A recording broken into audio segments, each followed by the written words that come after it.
Muy bien. Bueno, eh, podemos chequear en nuestra plataforma lo que ya he ido subiendo de información para el examen, ¿no? Y más o menos recordando lo que habíamos visto en las clases respecto a lo que nos toca. ¿Sí? Lo que vamos a ver es, para el examen final, agotamiento de los recursos naturales y soberanía y seguridad alimentaria. ¿Ya? Voy a subir el video resumen de esto, pero también quiero anunciar que en el examen van a entrar algunas preguntas de las anteriores temáticas, ¿no? Y de capítulos que hemos visto anteriormente, ¿no? Del primero y segundo parcial.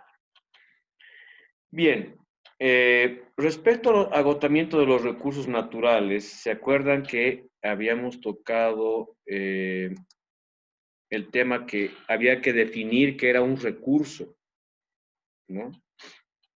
Y que era interesante cómo en la Constitución política y en algunas leyes que tienen que ver con la legislación ambiental y con el paradigma que se había planteado el Estado boliviano, que era el vivir bien, este término había sido discutido para darle otro enfoque, porque recurso tiene una connotación netamente económica, ¿sí?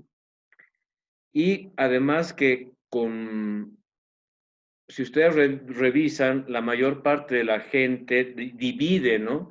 Recurso renovable de recurso no renovable, lo que desde cualquier punto de vista podría ser, al menos dentro de lo que es la ecología sistémica, social y política, posiblemente uno de los principales problemas, ¿no? Porque les ponía el ejemplo de la demanda que puede haber, por ejemplo, de jaguares en China, ¿sí? Probablemente también el oro, pero ¿cuánto tiempo nos podría durar ambos recursos si tomamos en cuenta que se están explotando ambos? Pero si tomamos en cuenta que la población de jaguares, por ejemplo, no debe pasar de 500 individuos, más o menos, si los seguimos matando como los matamos, es probable que el jaguar se extinga o se acabe antes que el oro. Entonces ahí es cuando entramos ese dilema si recurso renovable y no renovable es adecuado como para poder pensar en que vamos a seguir teniendo recursos o los vamos a manejar de una forma como para que podamos tener en el tiempo este recurso, si es que, por ejemplo, le diéramos más prioridad a explotar un recurso renovable que vendría a ser el jaguar o los bosques o el suelo, supuestamente, frente a el oro, por ejemplo, o los hidrocarburos, ¿no? Es decir, podríamos arrasar con todo lo que está alrededor de un pozo petrolero, de la explotación petrolera, o dañar irreversiblemente, por ejemplo, los suelos y los bosques con la agroindustria, o dañar cuencas, ¿no? Y extinguir un montón de cosas con la minería, y darnos cuenta de que no tendría sentido esa denominación, puesto de que los recursos renovables los necesito, por ejemplo, para tener suelo y agua y aire, digamos, saludables, o pensando en una salud integral, digamos, comunitaria, ¿no? Es decir, preventiva. Muy bien, por ese lado. Y el otro es la necesidad, ¿no? Es decir, ¿cuánto necesito de lo que, con lo que gasto mi dinero? O sea, es lo que les decía respecto, por ejemplo, a los recursos sólidos, ¿no? Que normalmente se vuelve una obsesión en la carrera.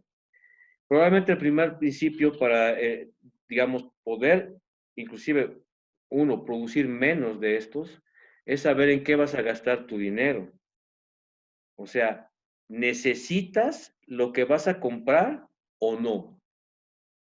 Se van a dar cuenta que la mayor parte de la humanidad ahora, para tratar de sintonizar con lo que socialmente y culturalmente es aceptado, que es tener mucha codicia, mucho egoísmo y mucho individualismo, nos lleva justamente a necesidades y también nos crean necesidades a través del marketing, ¿no? Nos alienan, ¿no? Con información que nos termina haciendo gastar nuestro dinero y comprando cualquier cosa y generamos basura.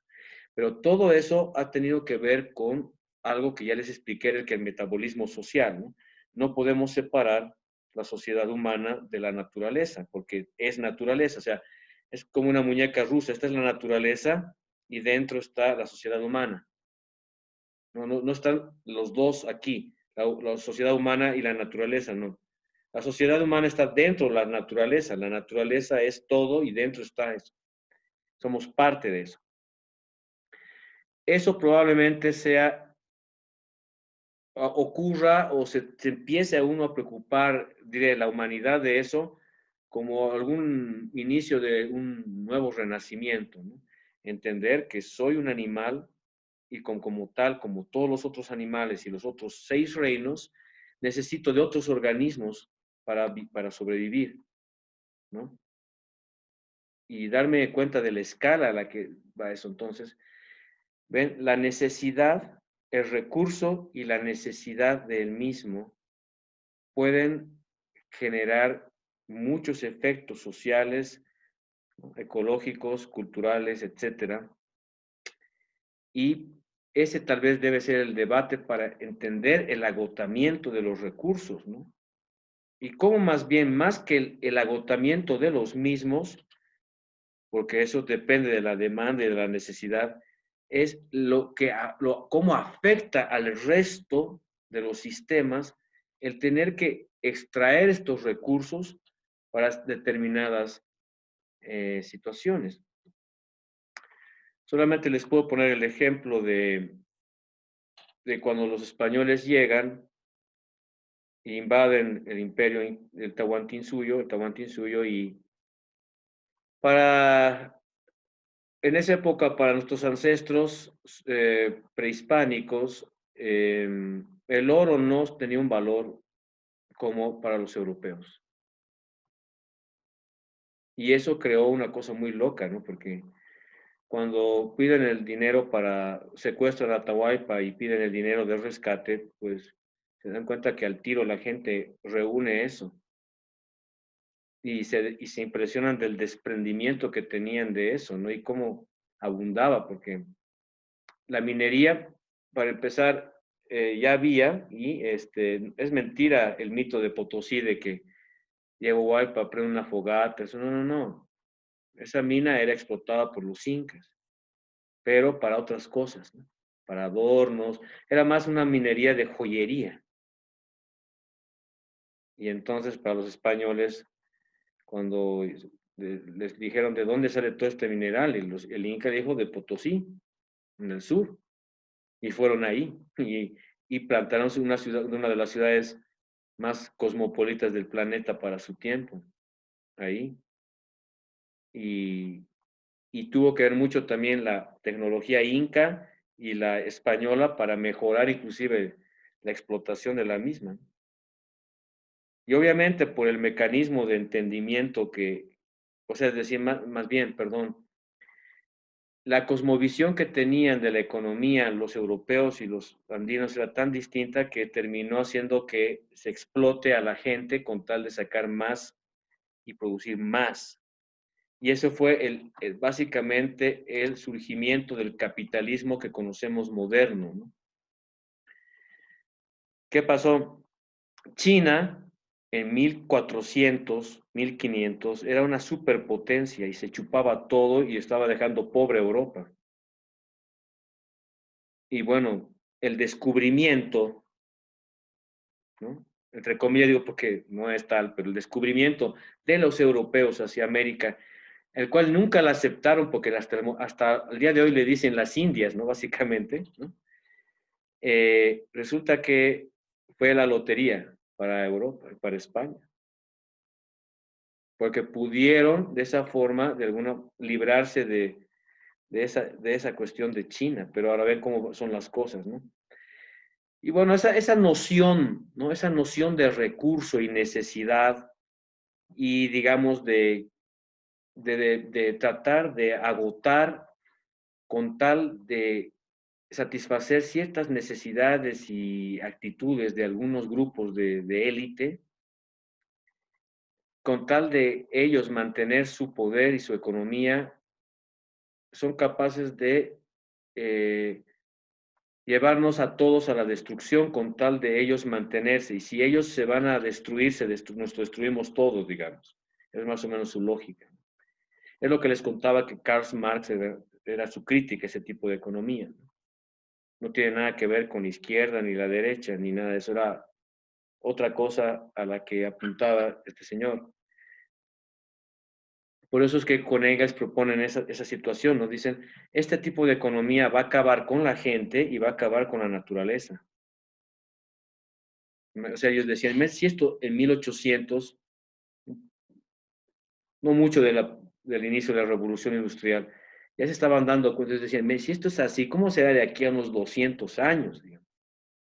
Entonces los tipos alucinaban. Y bueno, ya estamos en eso, ¿no? Y eso por un lado, ¿no? El agotamiento de los recursos también tiene que ver con la geopolítica, ¿sí? Les había comentado eso, ¿no? Básicamente las guerras o los problemas militares no son por la religión o por cosas que podemos ver así, ¿no? Parecen temas religiosos, claro, ¿no? U otros, ¿no? Rusia, China y Estados Unidos y otros inventan pretextos para invadir, ¿no? Territorios, como por ejemplo lo de Irak, ¿no? Libia, Francia igual se mete en África por ese tipo de cosas, o Rusia, ¿no? Con los países del sur, del centro de Asia y frontera con Europa, etcétera. China, ¿no? Metido en Hong Kong o Taiwán, todas esas cosas siempre, ¿no? Y probablemente el Tahuantinsuyo igual, ¿no? Con sus motivos para bajar y estar en la costa o ir donde los mapuches. Es parte de la historia de la humanidad. Está muy bien descrito eso también en los libros de Harari, ¿no? U otros, ¿no? Martínez Alier también habla de eso. Y bueno, ya después ya la ecología política como tal, con Lev y Gudinas u otros, ¿no? Hay tantos. Entonces, ¿qué sería interesante, no? Que, ¿cómo podríamos crear nosotros una resiliencia a ese capitalismo y a esa geopolítica?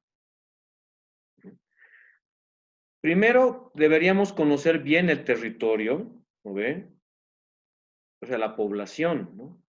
No solo los nidos, pues la población, para que la población pueda ejercer presión para que se pueda convertir esa cuestión económica y política en una ley, una legislación fuerte y por lo tanto en algo cultural también, en tanto que nosotros podamos saber y consensuar qué podemos explotar y cuánto y hasta dónde para tampoco, discúlpenme el término, jodernos a nosotros mismos, ¿no? Pero están viendo que ahora estamos haciendo todo lo contrario. Vamos a acelerar lo de siempre para salir de una crisis que ha sido ocasionada justamente por hacer eso. O sea, no tenemos ni idea qué es una zoonosis, tenemos cerca el arenavirus, se está quemando ahorita el país peor que el año pasado en estas fechas, se va a expandir eso al Beni, por cierto, donde está San Joaquín, de donde es endémico el arenavirus, ya ha habido reportes en el Chapar y en el Guanay, y vean qué increíble, ¿no? Estamos tan desinformados, tan al pedo, ¿no? Que estamos de acuerdo con el glifosato y con el dióxido de cloro, ¿no? y le vamos a prender fuego al país, dizque para salir de la crisis en la que nos ocasionó el coronavirus. Entonces, es todo lo contrario. No estamos creando resiliencia al capitalismo ni a la geopolítica. Eso por un lado. Ahora, si tienen alguna pregunta o comentario sobre esto, por favor, participen. ¿Ah?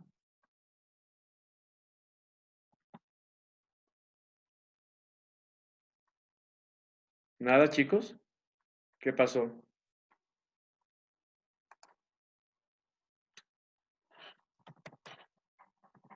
Chicos. ¡Yujú! Chicos, ven, me hacen hablar en vano.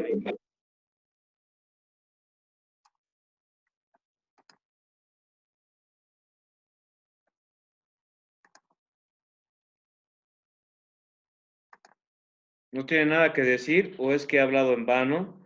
¿O es que creen que ya han aprobado? ¿Ah?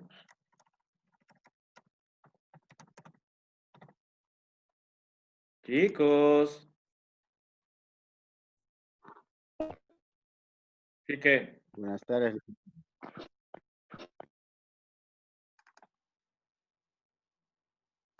¿Ah?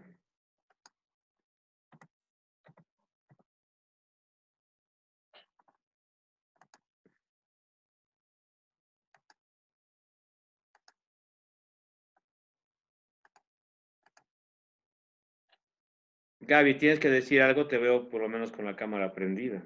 Jennifer, te veo que estás con el micrófono abierto. Algo tendrán que comentar de eso. O sea que el No, agotamiento de los recursos está, pues, es como, a ver, les voy a poner un ejemplo. Comer proteína animal o animal no es el problema es comer vacas. O sea, nos hemos hecho dependiente de las vacas por intereses del territorio. O sea, yo tengo vacas, entonces tengo que tener un gran territorio, ¿no? Y eso es poder. Y además te doy de comer, digamos. Pero ¿qué pasaría si tuviera una granja de larvas de mosca o de cucarachas? Podría alimentar a mucha gente en menos de 1 hectárea. Pero claro, hay cuestiones culturales, ahí se dan cuenta. Entonces, la noción del recurso y todo eso, y cómo te imponen eso, porque el agotamiento de los recursos naturales está en el sentido de cómo percibes la economía, ¿no? Y cómo percibes la política, ¿no? ¿Alguien más quiere decir algo? ¿Mm?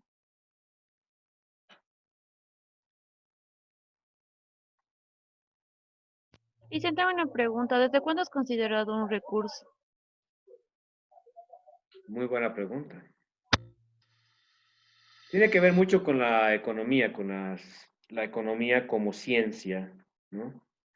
Y también tiene que ver mucho con el capitalismo mismo, ¿no? Es decir, el tener que convertir en dinero o ponerle un precio, y ahí está la cosa. ¿Cómo puedo yo especular o en base a qué puedo hacer y decir, por ejemplo, que un árbol o una madera vale tanto? Entonces, todo eso se decide en centros donde se especula eso, ¿no? Como son bolsas de valores, fundamentalmente que toman como referencia a recursos que son relativamente más escasos, como por ejemplo el oro, o que tengan mucho valor, ¿no? En este caso energético como el petróleo. Entonces, eso hace que los precios de las demás cosas se varíen, ¿no? O uno, a partir de eso, tiene una referencia para todo lo demás. O sea, en realidad siempre se ha basado, no solamente en la capitalista, sino en otras economías, en tanto un recurso es preciado y valorado. Por ejemplo, para nosotros, en el Tahuantinsuyo y también en Mojos, que era, por ejemplo, el Spondylus, ¿no? Que era un caracol que da un tinte que solamente crece en la costa del Ecuador. Y encuentras Spondylus en el Chaco, en Atacama, en la costa del Pacífico, en la selva amazónica, lejos de donde era eso. Igual la coca, igual el bilca, ¿no? Y otras drogas que usaban ellos, que eran muy valiosas, tenían un valor, ¿no? Entonces, en tanto un valor tenga una escasez y un valor de cualquier tipo, es como referencia a eso, ¿no? Y de ahí el recurso, ¿no? El obtener, ¿no? O sea, vean, muchas guerras han sido solamente por especies, ¿no? Por pimienta, por seda, ¿no? Por colores, por el tinte de cosas, ¿no? Estoy hablando desde las primeras ciudades hasta antes del capitalismo, ¿no? Eran esas cosas, ¿no? Por ejemplo, la guerra de las cruzadas no solamente era por cuestiones, o sea, los vikingos se dan cuenta que el cristianismo era una excelente herramienta y se van a atacar a los árabes por cuestiones de esas, ¿no? De especies y esas otras cosas, ¿no? Después lo mismo ahora con el petróleo, ¿no? Y el territorio, el agua, ¿no? Entonces, cuando se planteó la ley de la madre tierra y los derechos de la madre tierra, y se plasmó esta idea del desarrollo integral para vivir bien, inclusive hubo discusiones si se tenía que usar la palabra desarrollo. Bueno, no ganó eso, ¿no? Entonces quedó desarrollo integral para vivir bien. Y la idea era que los recursos se conviertan en bondades. Pero eso se ha quedado como un sueño, como una ilusión muy, discúlpeme el término, quizás muy pajera dada la realidad de nuestro país, ¿no? O sea, ¿cómo lograr todo eso si Bolivia depende de materias primas cuyos precios están delimitados en la bolsa de valores? O sea, lo que se llaman commodities. Entonces, para el mundo, Bolivia solamente es un lugar donde hay commodities, ¿no? El litio, biodiversidad, hidrocarburos, minerales, gente, ¿no? Y eso, ¿no? Entonces, si no hay más que decir, voy a pasar al otro tema, ¿sí? El cual habíamos visto era la soberanía y seguridad alimentaria. También podríamos hablar un poco sobre los catalizadores, un poco que tal vez sí olvidé, es que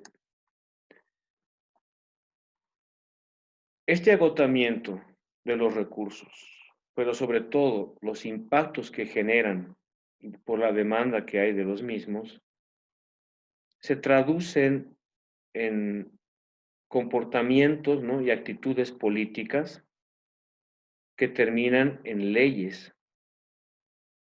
Entonces, una firma de un decreto puede terminar contaminando el agua, los suelos o perdiendo soberanía en general. Y se puede transformar en incendios, en desastres, ¿no? De todo tipo, ¿no? De las cuales la mayor parte de la población boliviana ignora completamente.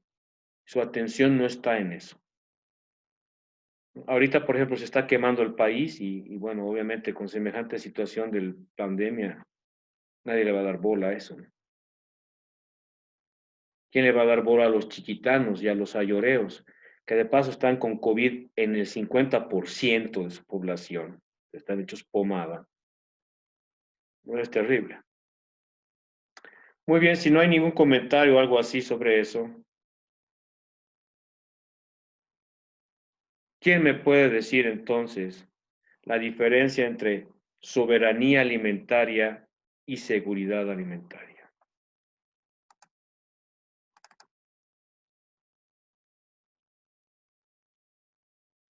Hasta se los he puesto ahí. Son dos categorías que tienen un origen distinto, ¿no? ¿Quién me puede decir, a ver,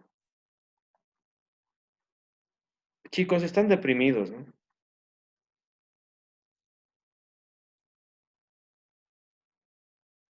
Oye, Gaby Román, te has quedado congelada. Me quieres mamar, ¿no? Todos Listen, ustedes ahí. eh, hola, ¿me escucha? Sí, sí, te escuchamos. Estoy observando un poco en Google y acá dice que seguridad alimentaria se refiere a garantizar el aprovisionamiento de alimentos y la soberanía alimentaria que se entiende como la facultad de cada pueblo para definir sus propias políticas agrarias y alimentarias. Así es. En Um, resumen, es más o menos eso. O sea, es como que les decía la otra vez. Hay países, por ejemplo, que pueden tener seguridad alimentaria porque tienen plata, pero no soberanía, mm, mm, ¿no? Eh, por ejemplo, el caso de Venezuela, un país tan rico en petróleo, se ha vuelto tan dependiente del petróleo que a diferencia nuestra, su producción agropecuaria y de alimentos era insuficiente y han empezado siempre a depender de comprar alimentos, a pesar de que Venezuela no es tan diferente a Bolivia en cuanto a que nosotros no tenemos mar. Pero si Venezuela no tuviera mar, no sería tan diferente a Bolivia, ¿sí? Tal vez las proporciones de alguno de sus territorios no sería la misma, pero compartimos. Y entonces uno diría, entonces, bueno, ahí se dan cuenta, es un ejemplo. ¿No? Los países, por ejemplo, petroleros, ¿no? Que están en desiertos y no tienen cómo poder garantizar la producción de su comida, pero tienen petróleo y compran y están abastecidos y obviamente la gente estará sana, supongo, y come bien o no sé, están ahí. Y la otra que Japón, por ejemplo, parcialmente puede tener soberanía porque vive del mar, pesca, ¿no? Pero la agricultura está limitada en el Japón porque es un país montañoso, ¿no? Boscoso, no hay, o sea, es mucho más difícil. O sea, no estoy diciendo que no hay agricultura, pero no puede abastecer a todos, entonces deben comprar.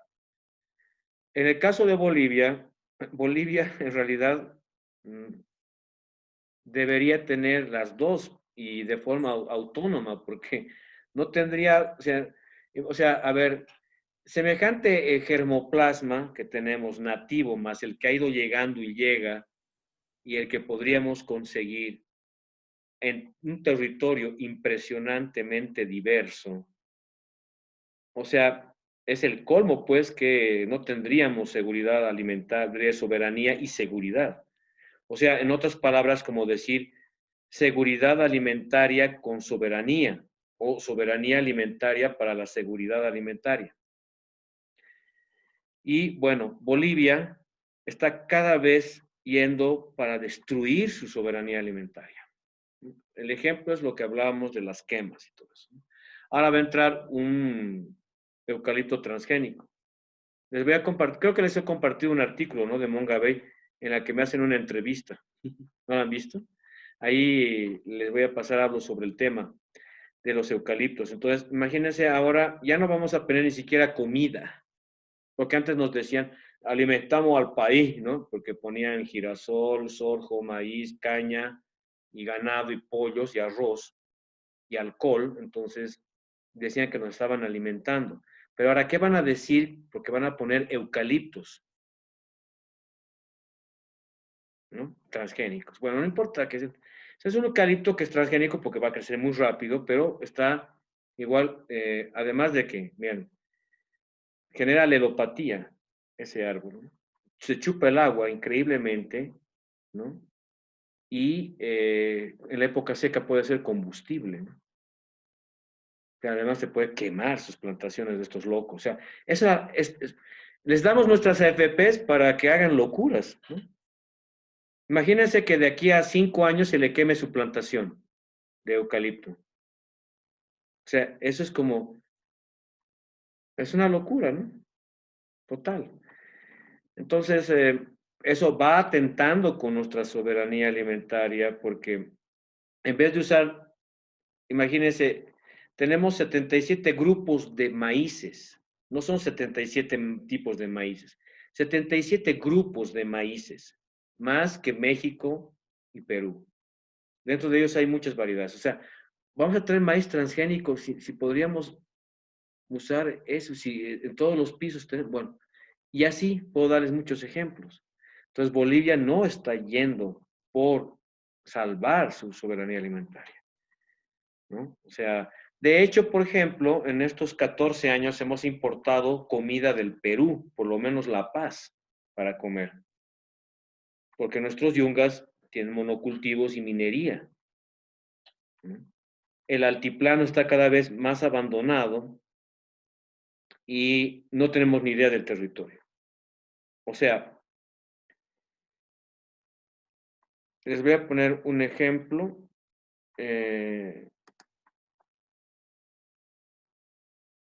Un ejemplo ahorita porque quiero tratar de buscar algo que ahorita no me permite porque estoy grabando, pero podríamos, les voy a poner como un ejemplo. Miren, La Paz, la ciudad de La Paz come de Mayasa para abajo, río abajo, ¿sí?